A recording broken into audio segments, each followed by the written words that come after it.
Welcome everyone to the Miami Jewish Film Festival. It's one of the world's largest and oldest Jewish cultural arts events. And I want to say hello. My name is Charles Treaster. I am an architect and a member of the Miami Jewish community. And it's my pleasure to be here this morning to interview and talk to Marcel Prins, who is the director of this wonderful film that I believe hopefully most of you just witnessed or just had a chance to see, The City of Desire, and the film about Tel Aviv and its historic district. So before we start with my questions, I think there was a little script here that I was supposed to thank Sage for putting together this wonderful film festival. And they do an amazing job, and it really is a treasure for our whole community. I look forward to every year getting to watch so many great films, and this certainly was a really enjoyable film to watch. So let me just start right out. Say good morning, Marcel. How are you? Good morning. I'm fine, thank you. Yes. Good. And where are you located right now? Where are we doing this interview? I live in Utrecht, which is in the center of Holland. And the local time here is now 4 o'clock, so I think we're a few hours ahead of Miami, about 6 or 7, I think. And yeah, I live in the center of the country, basically. Nice. Utrecht. Yeah. Utrecht is from an architectural perspective, it's a famous place because Rietveld, I believe, is from Utrecht, who is a famous Dutch architect. Modern architect. Yeah, not far from here is the Rietveld house. Nice. It's actually maybe a 10-minute walk from my house, and it's famous because of the style, of course, and Rietveld himself. Yeah, great. Yeah. Well, I want to first tell you, congratulate you. This is the first time we've had a chance to chat. The film was a wonderful film. I really enjoyed it. Thank you. It both as a film. And also, of course, the content was near and dear to my heart, being an architect and being someone who's been to Israel many times and been to Tel Aviv. And you know, I love Israel as I think many of our viewers who are watching today would. I just love the images that you put together. I loved the photography. I thought doing it in black and white was so powerful. And let me turn this off. Hold on. Interruption. And I especially enjoyed the way you captured not just the architecture, because when I first heard of the title, I thought it was really going to be mostly about the architecture. But I especially loved the way that you captured the essence of the people of Tel Aviv and how they were using this neighborhood, this buildings, and what it meant to them. Exactly, so yeah. So exactly, yeah. Congratulations. I think it was a wonderful film. So I made a list of questions, and I'm going to go down my list. First one, I think always, whenever we see a film, you want to know who was behind the film. So tell us a little bit about yourself and your background, and obviously I guess you're Dutch, right? But tell us about, where you're from and how you got into filmmaking. Yes, well, I'm a Dutch. I'm from Holland. I'm a Dutch filmmaker. I studied film in the Film Academy. Before I studied film, I studied in the conservatory. I studied classical guitar for a while, but then I found out that my talent wasn't there. So I started doing something else, and I always had a big sort of thing for photography and film. So I did Dutch Film Academy, studied camera there, and I did a lot of gaffer and work for other films in the beginning, and then I started assisting people and progressively making my own work. And so now, as for the work I do now, most of my work is filming, but I also do photography work, and I also did quite a big project about a Dutch Jewry in hiding during the Second World War. And I wrote a book about that as well, which is actually also in the US. It's called Hidden Like Anne Frank, and it's a big online project as well about hiding. So I do actually quite a lot of different things for work. It's not just one thing. I sort of float about. And in your filmmaking work, do you do both documentaries and features, or do you mostly focus on documentary? No. Yeah, it's almost all documentary now. In the past, I did like also feature work, but then I was more like a gaffer or something like assistant. And when I started doing my own work and collaborating with directors, but that's already for the last 20 years. So it's been a long while. So now let me turn to asking you, so what made you want to do this particular film about Tel Aviv and its historic architecture? First of all, are you Jewish? Yes, I'm Jewish. I did actually a film, a series of 3 documentaries about the relations between Holland and Israel over the last 70 years. So how it has changed from the past until now, because well, I won't go too deep into it, but when I put it very sharp, the Holland was Israel's biggest friend in the past, and our views on Israel have been sort of changing, like the Dutch view on Israel and the whole contact has been changing over the last 70 years. And I sort of did a research into that, a documentary research, and that was one of the things I did because I was very interested in that.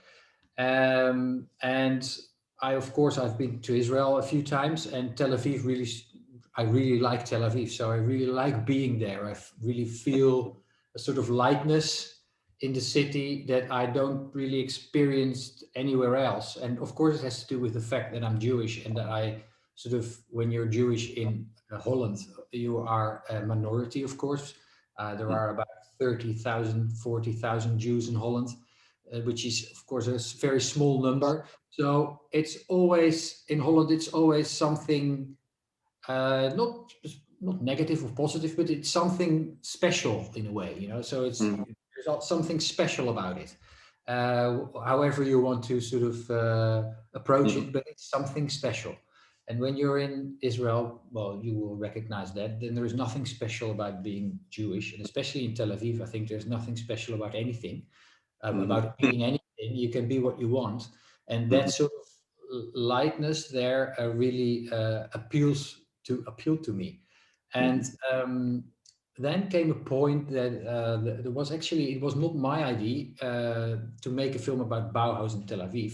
There was a production company in Holland that had this idea, and then they went to the broadcast people, or whatever you call them there or here, that doesn't really matter. And then they suggested me as a director because they had seen already my previous work on Israel, and they knew that I was such a Tel Aviv person that really likes Tel Aviv.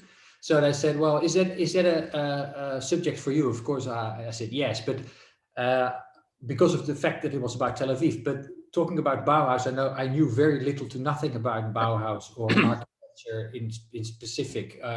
I'm not a specific architecture buff or anything. I just like Tel Aviv and I like the White City, but I never really sort of contemplated on it, what made it so special. And thinking more and more about it when I got the assignment, I started thinking about what is there any sort of connection between the fact that you have the White City and the way it's built and the whole idea with which it was built, that maybe is sort of in the soul, or in the zeal, we say, in the spirit, basically, of Tel Aviv.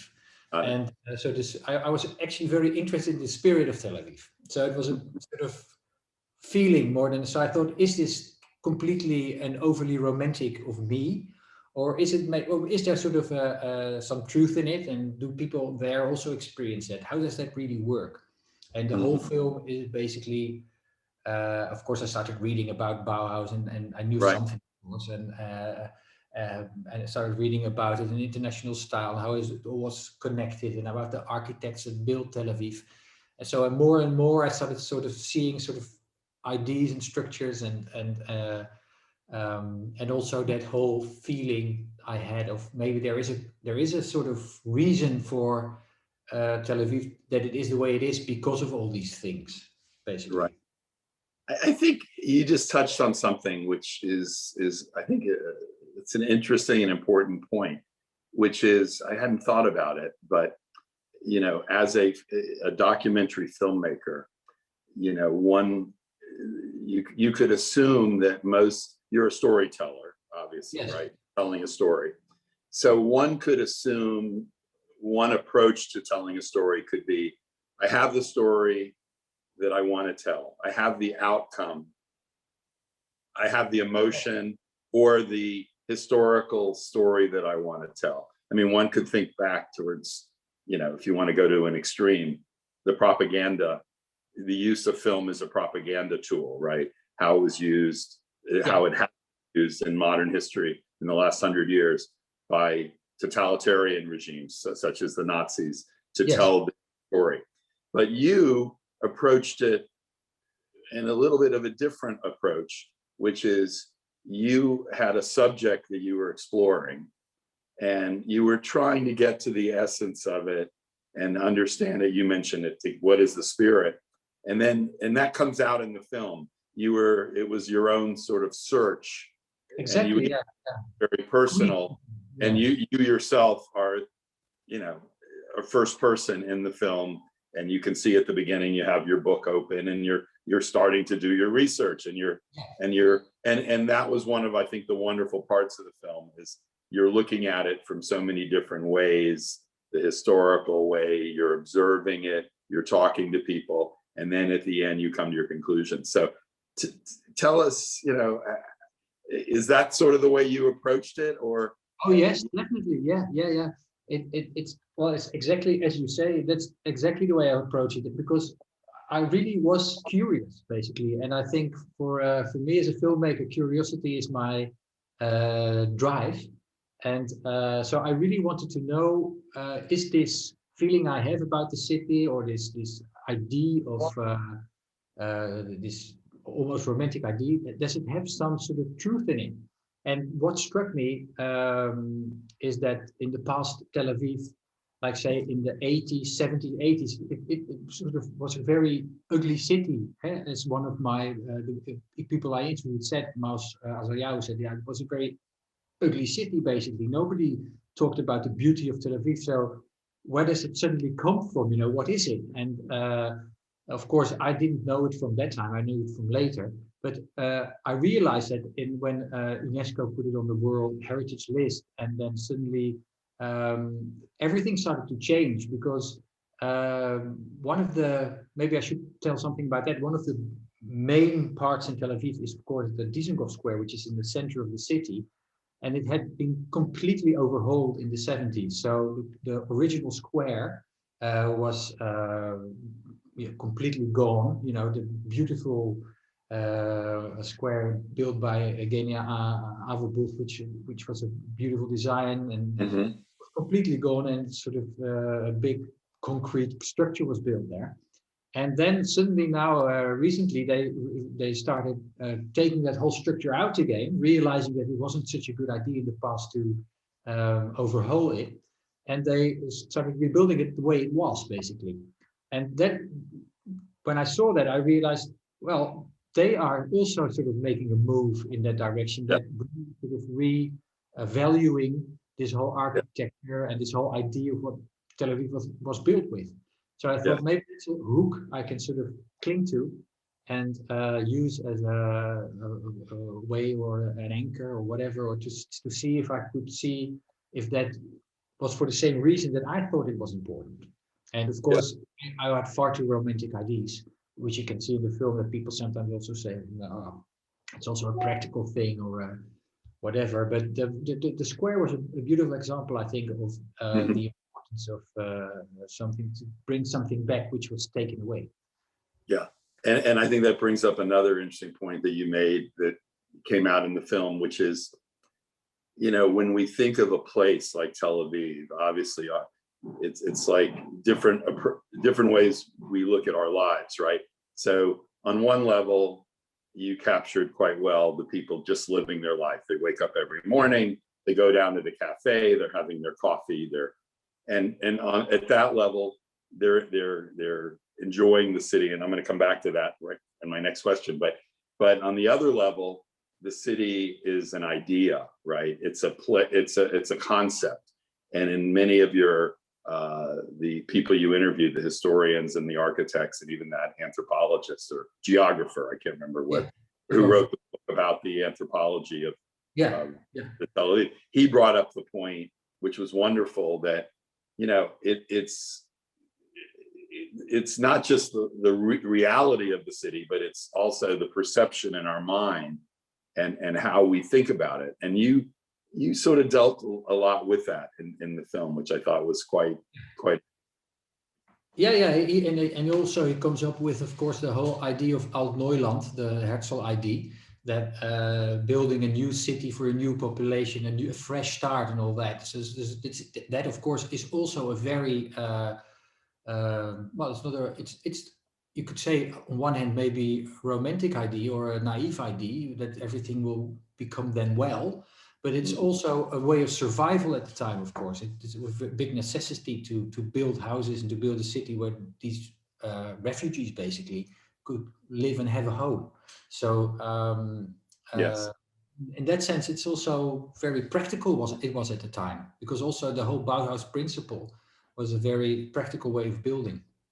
Right. And one of the interesting things when you think back, the uniqueness of Tel Aviv, as you pointed out, is it was a brand new city created really out of, on sand dunes. There was nothing there. And it's only 100 years old, roughly, or 110 years old. Yeah. And what I found interesting, again, as an architect and as a planner, is because they started with a blank slate. The first part, there's two parts of obviously building a city. One is the buildings themselves, but the other is the city layout. And you talked a lot about the importance of the Getty's plan and the fact that here are these well-educated, cultured people who came from Europe, right? They're coming to the Middle East, literally the middle of nowhere, to a sand dune. But they had the foresight to say, let's bring in modern planning principles. So they hired Patrick Geddes, one of the most foremost planners of the Garden City movement. He laid out this beautiful grid, essentially a grid, but also with curves, with big boulevards. And the charm of it were really, in fact, the public spaces, the boulevards, and of course the wide sidewalks, the fact that the buildings were built up so they had spaces for the shops.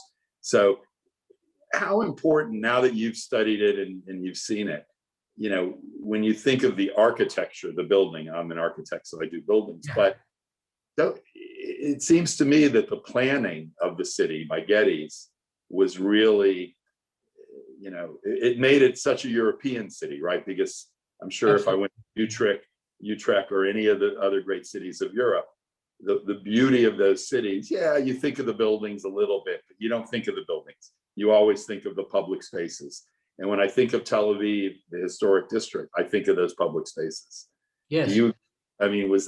Isn't that? Well, that's one of the things I really found out during making and researching the film, how important the whole Geddes plan is. And I didn't realize that myself, but it of course was pointed out to me by, for instance, one of the architects, Amnon Rechter, who says, well, the buildings you can replace, but the whole plan, you can't replace a whole street plan or a whole layout. And especially the way that it's planned with the boulevards, of course, that you can walk from one end to the city to the others. Everything is connected.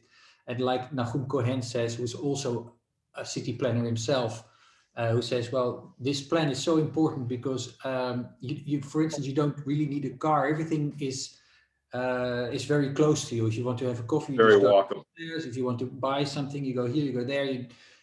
everything, you can walk anywhere you want. So the whole layout of the city with the green pockets, of course, and of course it's changing now because more and more is built on also on empty spots. But the whole idea of these green pockets, which you can still find, of course, gives the whole city an idea of, that you can breathe and also can explore it. And what is also specific about the Geddes plan, I think, is the fact that, and the way the buildings are placed, is that you can go into little side streets all the time. You Yes. can explore. You can go under a house or behind a house, or it's all very meandering. I don't know the right word in English, but you Yes. can go anywhere. And Yes. normally when you walk in a city, you have this building, this wall. Right. You can go to the right and to the left, and another wall, basically. And that is, so I think, is very inspiring in Tel Aviv, that public space and private space they are sort of, there's Right. a, well, now less than in the past, of course, but there is a sort of soft border there, and that is, Yeah. I think, makes it very attractive. Yeah. One of the things from an urban planning point of view, the common sense would think that if you only build 4-story buildings, you can't get a lot of density, right? You need to build high rises. Yes. It's not necessarily true. Tel Aviv is a perfect example where it's 4-story buildings. And in fact, the apartments are really on the second, third, and fourth floor, because the first floor is sort of shops and restaurants and cafes. Right. But because you build right out to the sidewalk, and it's pretty consistently built out to the edge of the block, unlike in America, or where we're very suburban, and we have our little houses on land in general. I mean, Yes. we have our cities too, but and you can see the density of people, because I think when you think about Tel Aviv, and this is going to lead me to my next question, which is, when you talk about the spirit of the people and the wonderful looseness of, the freedom, and you just were alluding to it, because of all these open spaces and the nooks and crannies, how do you think Tel Aviv, is it somehow different than, let's say, a European city, which might have the same density of people, also has the sidewalk culture?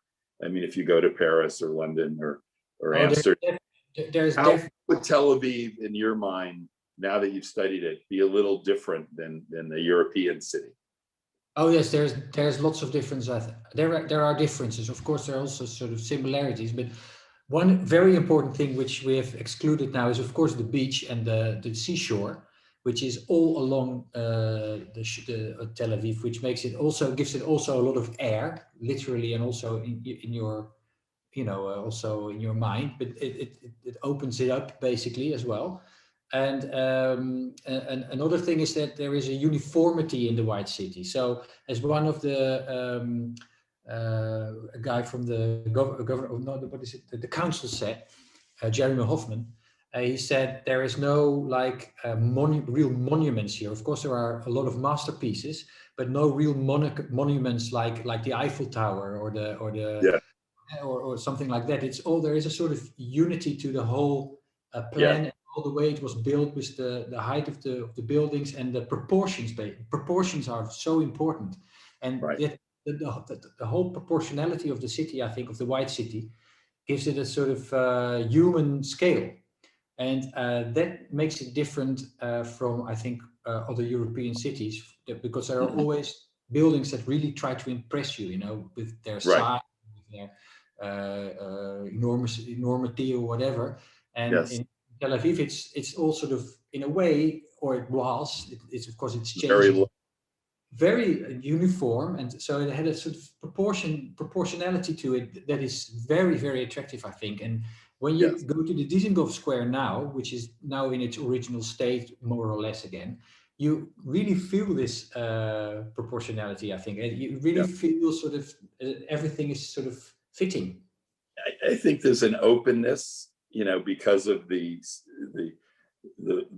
wider streets, the wider boulevards, the squares, and I think because the buildings were originally only 4 stories, Right. the big difference, if you go to most European cities that were built in the late 19th, early 20th, the typical height was 6 to 7 stories. Yes. Because that was as high as you could walk up in a stair. But they needed it to be more dense. And Yeah. Tel Aviv, they kept it a little lower, and Exactly. it Yeah. worked. Yeah. Of course, Let they're me, adding floors now, of course, but they're- yeah, areas. But yeah, that's true. I totally agree. Yeah. I wanted to shift the discussion now a little bit to some of your cinematic techniques, which were quite striking and quite interesting.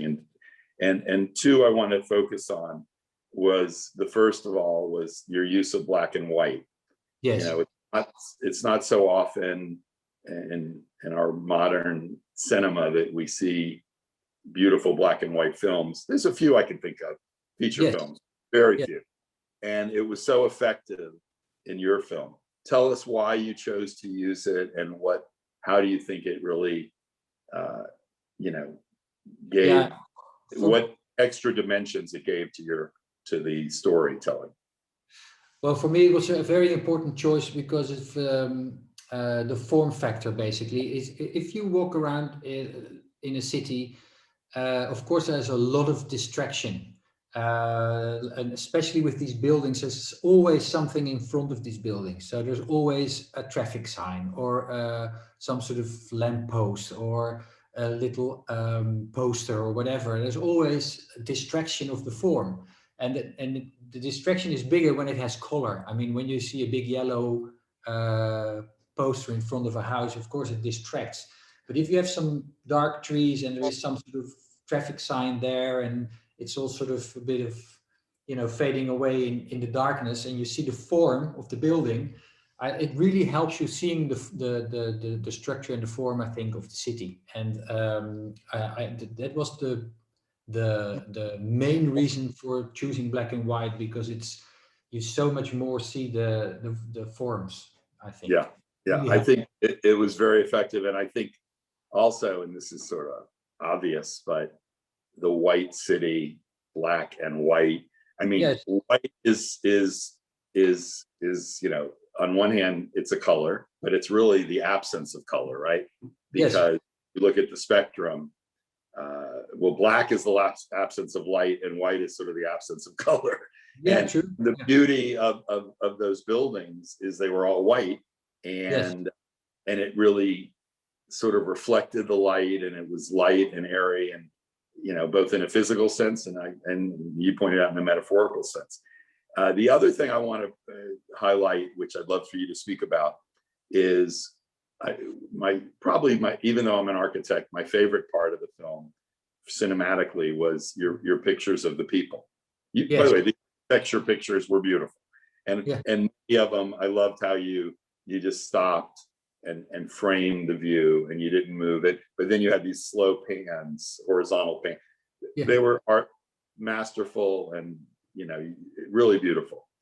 But my favorite part was the people shots. Yeah. The way you captured the crowd.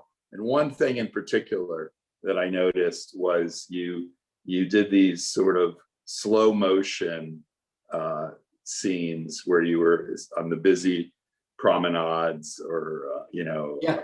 and in the squares. Why did you decide to do those slow motion pans? They were typically slow motion, and your camera looked like it was either on a steady cam or on a track. And so your camera's moving, the people are moving, but it was all in slow motion. Why did you choose that? Yeah, I really wanted a sort of feel as if you were floating through the city, basically. So everything is moving all the time. So I try to, with the buildings, it's all, in that sense, it has to do with each other, because the buildings, it looks as if you're driving by, basically, or walking through the city. And I used a small gimbal, basically, to do this. But what I used is a technique that when I did use slow motion some of the time, but then I myself was in high speed, as I could say. I was running, basically. So when you run yourself, you have the feeling that you're moving in a normal pace, but the rest is floating, basically. So that's the way sort of you can sort of feel as if you're sort of moving through the city, floating and also walking through the city, because I did want to have that feeling that it was a human perspective, basically, not a flying over it or something, but Right. really, eye height, that you really look at the buildings from where you are. I tried other things but I thought this worked best. And the slow Well, motion, yeah, is the yeah. floating part. And I thought I noticed that too. When you did do the buildings, it was always from the ground level view. You're always looking up the way Yeah. you would experience it, which I thought was so effective. The other thing I want to talk about, speaking of the people, one of my favorite parts of the movie was when you went into the when you went to the sculpture park Yes. towards, and I can't remember the name, but Yeah. with White Square. by that modern artist with the geometric Yes. form. Yeah. And I was curious because that wasn't part of the White City. It wasn't part of the Art Deco district. But what brought you there, and what intrigued you about that area? Because I just was cinematically, those pictures were. I mean, if you were going to enter something into the cinematic photography contest of best last year, you could enter those. They were amazing. But why did you choose to go there, and what were you trying to what question were you looking at, or what were you trying to understand? What triggered me is, first of all, what Jeremy Hoffman said. He was referring to this artist, Danny Caravan, who built this square. It's called White Square. And what triggered me is that he was talking about it, and that it was so, that he talked about the artist that sort of had a way of talking about Tel Aviv, but it's nothing as, maybe there are more beautiful cities than Tel Aviv, but none of them is as beautiful as Tel Aviv, or something like that. And I really like that, and I was curious about it. And of course, Danny Caravan is a very old artist. He's very old, and he's still working. He's making these huge landscape architectural sort of works. And I was really curious about if he was from this. He's from this. He was born there and he was raised there, so he saw the whole city change. So I was curious about his views on the city and how this sort of played a part in his own work. And so I was very curious to visit his work.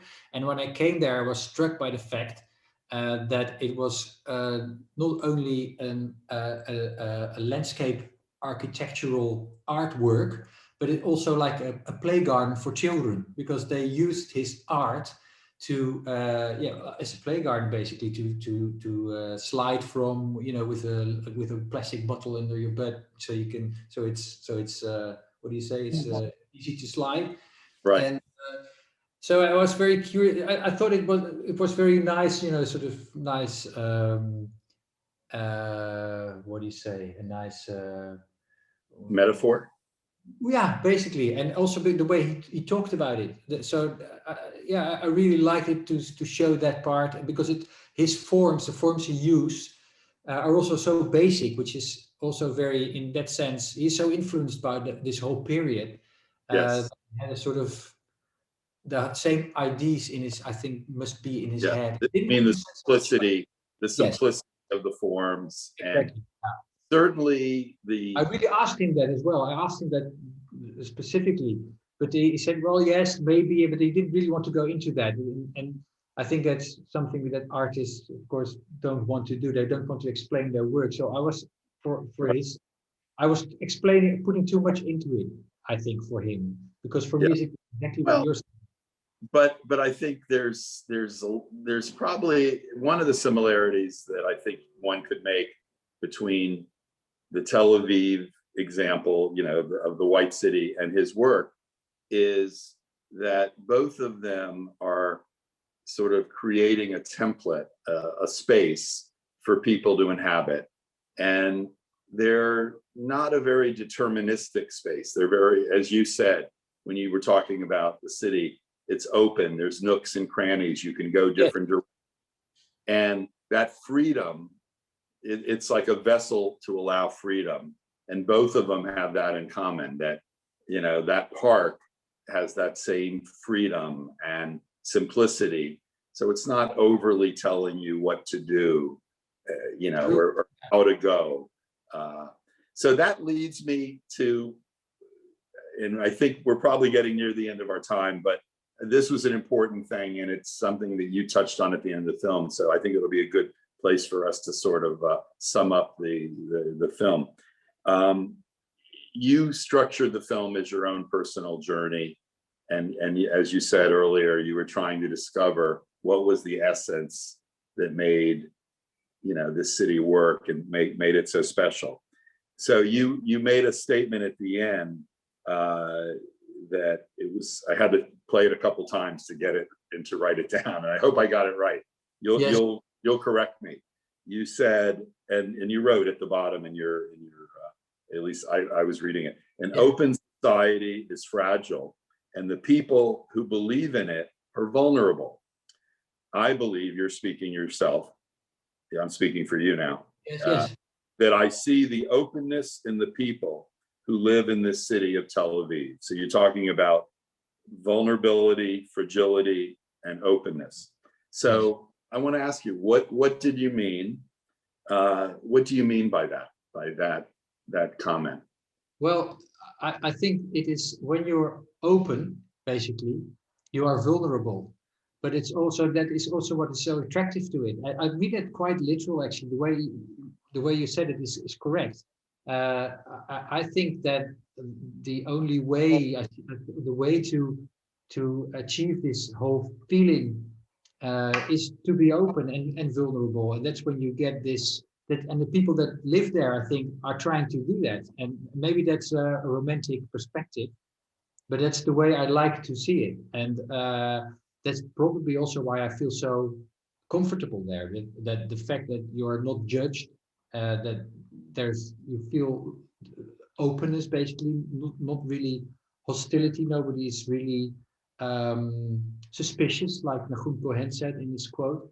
Of course, it's romanticizing it a little bit, but this also, it's when it's open, it's vulnerable, basically. Like, but here would be my follow-up question. So how much of that would you attribute to the city itself, to Tel Aviv, or is this sort of, would that be a general statement that you might make from visiting Haifa or Jerusalem or No, specific for Tel Aviv, I think people that want to live in Tel Aviv, that this is something that appeals to them as well, I think. So I think that that is something really, I think that when you want to live in Tel Aviv, that's something you embrace, I think. So right. I do think it's totally different city than Jerusalem, Right. which is also a politicized city, I think. Maybe it's the street culture, maybe it's the cafe culture, maybe it's the public squares that you could sit out and interact with people. This whole combination, I think, all of that. I mean, that is part of the magic, maybe, as well. It's. I think it's a combination of all these things. I agree. It's, of course, I started out with this idea that what is the spirit of Tel Aviv, and has it to do with the architecture? And I think, yes, in a way, for part it has, but also with the city plan, also with the fact that there is the sea, also with the people that, of course, started moving there. And one very important thing, I think, also is what Maus Azayahu said, is that Tel Aviv started out as a university city, not as a religious city. And I think that is also important, the fact that it was open to ideas always. I think that is also a very important difference, maybe, with other cities, that right. it's a city of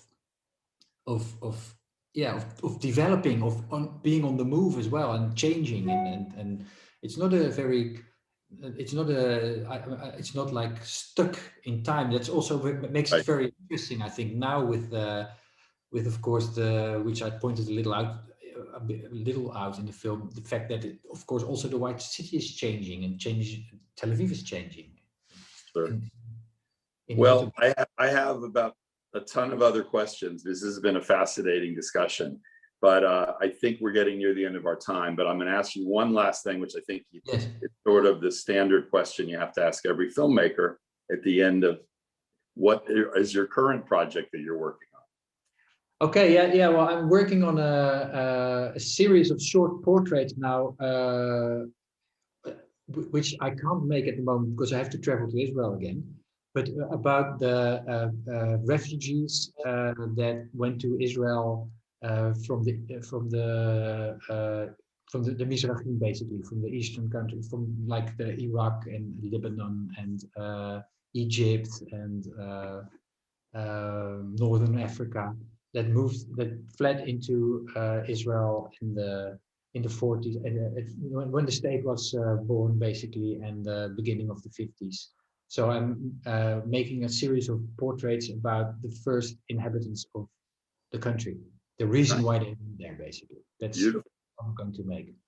Well, we look forward to seeing that result, and we hope you'll be able to. Will it be done by next year, you think, or I how don't long? think so because the idea was that I would be working there now Got it. because it's impossible. So it's all been Good, yeah. postponed. I will do my research hopefully at the end of this year, and then I hope next year I will be able to make this series of small films. There will be actually. Sounds great. Well, listen, it's been a pleasure speaking with you today, Yes. and I would love for you to bring that film when it's done and bring it to Miami for our upcoming film festival. And on behalf of all the people who got to see your film and enjoyed it, and hopefully got to meet you a little bit and hear your thoughts today, I want to thank you so much for a beautiful film, great work, and thank you for being part of our film festival. So that is going to conclude our interview. And again, I want to thank all the audience for participating in the 24th annual Miami Jewish Film Festival. Thank you so much. Thank you, Thank you Marcel. very much. Thanks.